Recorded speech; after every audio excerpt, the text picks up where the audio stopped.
Hi, I'm John Green. This is Crash Course World History, and today we're going to learn about the Roman Empire, which of course began when two totally non-fictional twins, Romulus and Remus, who'd been raised by wolves, founded a city on 7 hills. Mr. Green, what does SPQR stand for? It means shut pie hole quickly rapscallion. No, it means Senatus Populusque Romanus, one of the mottos of the Roman Republic. So today we're going to do some old school great man history and focus on Julius Caesar while trying to answer a question. When, if ever, is it okay to stab someone 23 times?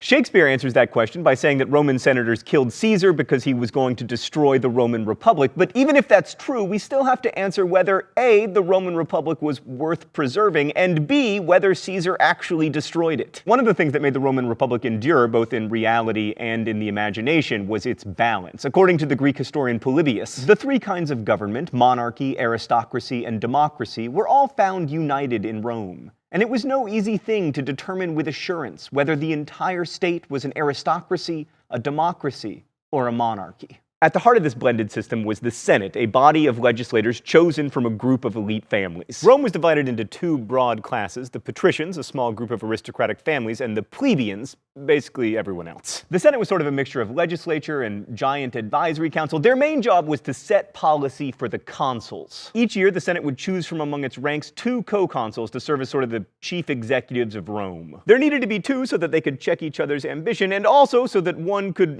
take care of Rome domestically while the other was off fighting wars, conquering new territory. There were 2 additional checks on power. First, the 1-year term. I mean, how much trouble can you really do in a year, right? Unless you're the CEO of Netflix. I mean, he destroyed that company in like 2 weeks. And secondly, once a senator had served as consul, he was forbidden to serve as consul again for at least 10 years, although that went a little bit like how you say you're only going to eat 1 Chipotle burrito per week, and then there are a few exceptions, and then all of a sudden you're there every day, and yes, I know guacamole is more, just give it to me. But right, we were talking about the Romans. So the Romans also had a position of dictator, a person who would take over in the event that the Republic was in imminent danger. The paradigm for this selfless Roman ruler was Cincinnatus, a general who came out of comfortable retirement at his plantation, took command of an army, defeated whatever enemy Rome was battling, and then laid down his command and returned to his farm safe in the knowledge that one day the 2nd largest city in Ohio would be named for him. If that model of leadership sounds familiar to Americans, by the way, it's because George Washington was heavily influenced by Cincinnatus when he invented the idea of the 2-term president. So along comes Caesar. Gaius? No, it's Gaius. I know from Battlestar Galactica. Gaius Julius Caesar was born around 100 BCE to one of Rome's leading families. His birth was somewhat miraculous, requiring a surgical procedure that we know today as a Caesarian section. Coming as he did from the senatorial class, it was natural that Caesar would serve in both the army and the Senate, which he did. He rose through the ranks, and after some top-notch generaling and a gig as the governor of Spain, he decided to run for consul. In order to win, Caesar needed financial help, which he got from Crassus, one of Rome's richest men. Crassus ran a private fire company whose business model was essentially,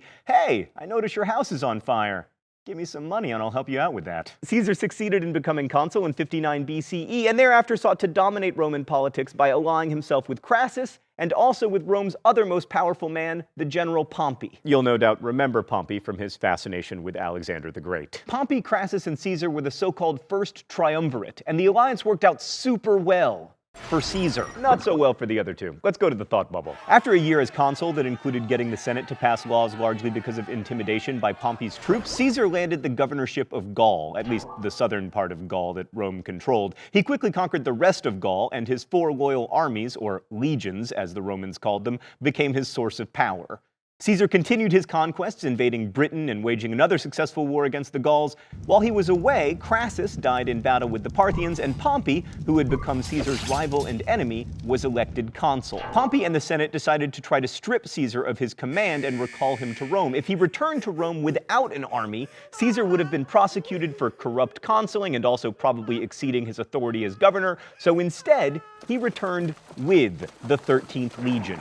He crossed the Rubicon River, famously saying, "The die is cast," or possibly, "Let the die be cast." Sorry, Thought Bubble, sources disagree. Basically, Caesar was invading his own hometown. Pompey was in charge of Rome's army, but like a boss fled the city, and by 48 BCE, Caesar was in total command of all of Rome's holdings, having been named both dictator and consul. Caesar set out to Egypt to track down Pompey, only to learn that he'd already been assassinated by agents of the pharaoh Ptolemy. Egypt had its own civil war at the time between the pharaoh and his sister/wife Cleopatra. Ptolemy was trying to curry favor with Caesar by killing his enemy, but Caesar was mad in that the only person who gets to tease my little brother is me kind of way, except with murder instead of teasing. So Caesar sided with, and scootily pooped with, Cleopatra. Thanks, Thought Bubble. Cleopatra went on to become the last pharaoh of ancient Egypt and then bet on Mark, I am the wrong horse, Antony, instead of Emperor, there is a baby attached to my leg, Augustus. But before all that, Caesar made his way back from Egypt to Rome, stopping off to defeat a few kings in the east on his way, and was declared dictator again. That position was later extended for 10 years and then for life. He was elected consul in 46 BCE and then again in 45 BCE, this last time without a co-consul. By 45 BCE, Caesar was the undisputed master of Rome, and he pursued reforms that strengthened his own power. He provided land pensions for his soldiers, restructured the debts of a huge percentage of Rome's debtors, and also changed the calendar to make it look more like the one we use today. But by 44 BCE, many senators had decided that Caesar controlled too much of the power in Rome, and so they stabbed him 23 times on the floor of the Roman Senate. Caesar was duly surprised about this and everything, but he never said et tu, Brute, when he realized Brutus was one of the co-conspirators. That was an invention of Shakespeare. The conspirators thought the death of Caesar would bring about the restoration of the Roman Republic.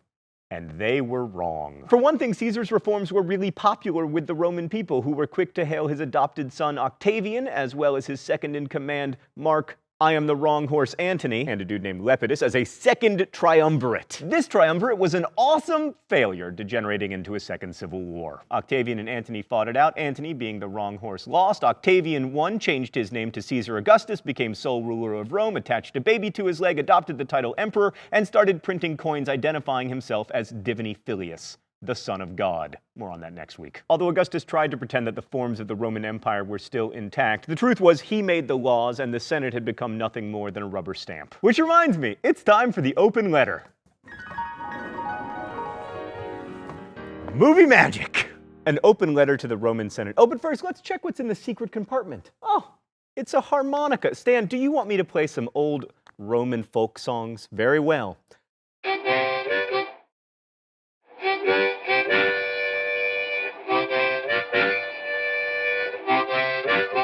Stan, I just want to thank you for doing such a good job of overdubbing there.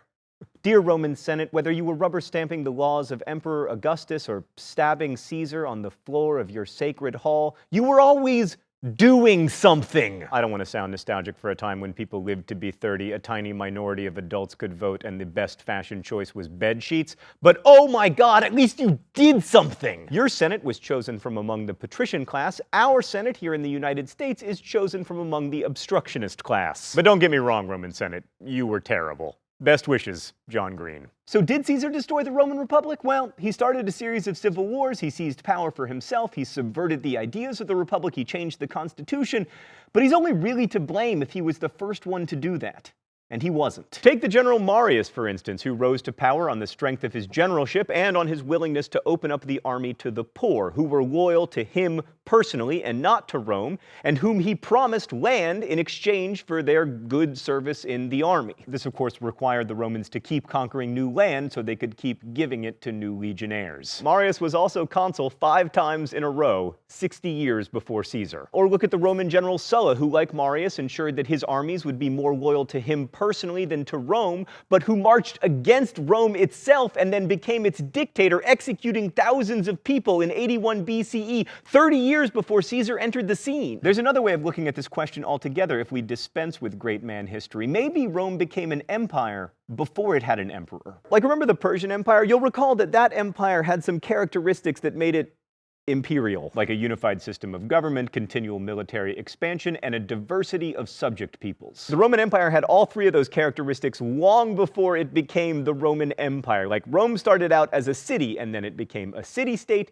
and then a kingdom, and then a republic. But that entire time, it was basically comprised of the area around Rome. By the 4th century BCE, Rome started to incorporate its neighbors, like the Latins and the Etruscans, and pretty soon they had all of Italy under their control. But that's not really diversity diversity of subject peoples. I mean, nothing personal, Italians, but you have a lot of things in common, like the constant gesticulations. If you want to talk about real expansion and diversity, you got to talk about the Punic Wars. These were the wars that I remember primarily because they involved Hannibal crossing the Alps with freaking war elephants, which was probably the last time that the elephants could have risen up and formed their awesome secret elephant society with elephant planes and elephant cars. In the First Punic War, Rome wanted Sicily, which was controlled by the Carthaginians. Rome won, which made Carthage cranky, so they started the Second Punic War. In 219 BCE, Hannibal attacked a Roman town, then led an army across Spain, and then crossed the freaking Alps with elephants. Hannibal and his elephant army almost won, but alas, they didn't, and as a result, the Romans got Spain. People in Spain are definitely not Romans, despite Russell Crowe's character in Gladiator, which means that by 201 BCE, Rome was definitely an empire. The Third Punic War was a formality. Rome found some excuse to attack Carthage and then destroyed it so completely that these days you can't even find it on a map. Eventually, this whole area and a lot more would be incorporated into a system of provinces, and millions of people would be ruled by the Roman Empire. And it's ridiculous to say that Rome was a republic until Augustus became Rome's first official emperor, because by that time Rome had been an empire for almost 200 years. There's a reason I'm arguing that the death of the republic came long before Caesar, and probably around the time that Rome became an empire. If anything destroyed the idea of republic in Rome, it was the concentration of power into the hands of one man. And this man was always a general. I mean, you can't march on Rome without an army, after all. Why were there such powerful generals? Because Rome had decided to become an empire, and empires need to expand militarily. Particularly, the Roman Empire needed to expand militarily because it always needed new land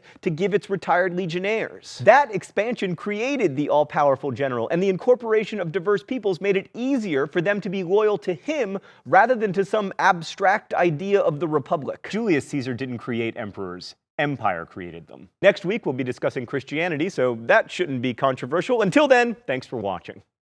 Crash Course is produced and directed by Stan Muller. Our script supervisor is Danica Johnson. The show is written by my high school history teacher, Raoul Meyer, and myself, and our graphics team is Thought Bubble. Last week's phrase of the week was pre-distressed designer jeans. If you want to guess this week's phrase of the week or suggest new ones, you can do so in comments, where you can also ask questions about today's video, which our team of historians will endeavor to answer. Thanks for watching, and as we say in my hometown, don't forget to be awesome. Whoa, jeez, yikes, everything is fine.